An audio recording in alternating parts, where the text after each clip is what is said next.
ফুটবলে কোন দলের সাপোর্টার বেশি, আর্জেন্টিনা না ব্রাজিলের? সামনে কোপা আমেরিকা। বর্তমানে দুই দলের ভক্তদের মনে যে আনন্দ বিরাজ করছে সেটি এড়িয়ে যাবার নয়। কোনো সন্দেহ ছাড়াই বাংলাদেশে আর্জেন্টিনা এবং ব্রাজিলের সাপোর্টার অনেক বেশি। এই দুই দলের পাশাপাশি জার্মানি, ফ্রান্স এবং অন্যান্য দলের সাপোর্টারও রয়েছে। তবে দেখে আসি বাংলাদেশে কোন দলের সাপোর্টার সবথেকে বেশি। বাংলাদেশে ফুটবল মানেই ব্রাজিল, আর্জেন্টিনা। অনেক গণমাধ্যম এবং পরীক্ষা করে দেখা গিয়েছে বাংলাদেশ সহ পুরো বিশ্বে ব্রাজিলের সাপোর্টার অনেক বেশি।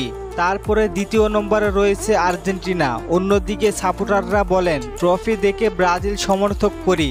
আসলে কথাটা সত্যি নয়। আগের যে ব্রাজিল ছিল, শর্ট পাসিং, লং পাসিং, গোল করার স্টাইল সবকিছুতেই ব্রাজিল বেশ এগিয়ে ছিল। অপরদিকে আর্জেন্টিনা ভালো খেলে, তবে তাদের খারাপ দিক হচ্ছে তারা বিপক্ষ দলের সাথে ছোটোখাটো বিষয় নিয়ে ঝামেলা করে থাকেন। বাংলাদেশে দিন দিন দুই দলের সাপোর্টার বাড়তেই থাকে, এমনকি তর্কে গিয়ে অনেকেই মারামারিও করে থাকেন। বর্তমানে ব্রাজিলের সমর্থক 2,37,00,000। দ্বিতীয় অবস্থানে রয়েছে আর্জেন্টিনা, সমর্থক 1,19,00,000।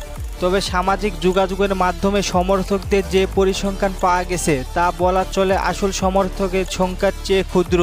কেননা বিশ্বে প্রায় অর্ধেক জনগোষ্ঠী ফুটবল প্রেমী রয়েছে। বিশ্বকাপ চলাকালীন এ সমর্থক সব ধরনের মাত্রাকে ছাড়িয়ে যায়। ইমন ভাই কমেন্ট করেছে, নেইমার কোপা আমেরিকা না খেললে ব্রাজিল সাপোর্ট করব না। ভাই, আপনি ব্রাজিল সমর্থক করেন না নেইমারকে সমর্থক করেন? যখন নেইমার অবসরে চলে যাবে তখন কাকে সাপোর্ট করবেন? রুমান ভাই জানতে চেয়েছেন এমবাপ্পে কি রিয়াল মাদ্রিদে যোগ দিবে? জি ভাই, এমবাপ্পে রিয়ালে আসবেন। আরেক ভাই জানতে চেয়েছে এনরিক কবে রিয়াল মাদ্রিদে যোগ দিবেন? ভাই, কোপা আমেরিকার পরে। টিকটক থেকে কমেন্ট করেছেন নেইমার কি কোপা আমেরিকা খেলতে পারবে? ভাই, এখনো সঠিক নিউজ জানা যায়নি। ফয়সাল ভাই জানতে চেয়েছেন অ্যান্থনি কি সত্যি কোপা আমেরিকায় থাকবে? ভাই, চান্স রয়েছে 50%। মোহাম্মদ শাহিদ ভাই বলেছেন কেমন আছেন ভাই? আলহামদুলিল্লাহ ভাই, ভালো আছি। আপনি কেমন আছেন? রাজু ভাই কমেন্ট করেছে, ভাই তোমার ভিডিও সব দেখি। ধন্যবাদ ভাই আপনাকে। ধন্যবাদ সবাইকে কমেন্ট করার জন্য। পরবর্তী ভিডিও কি নিয়ে করব কমেন্টে জানিয়ে দিন।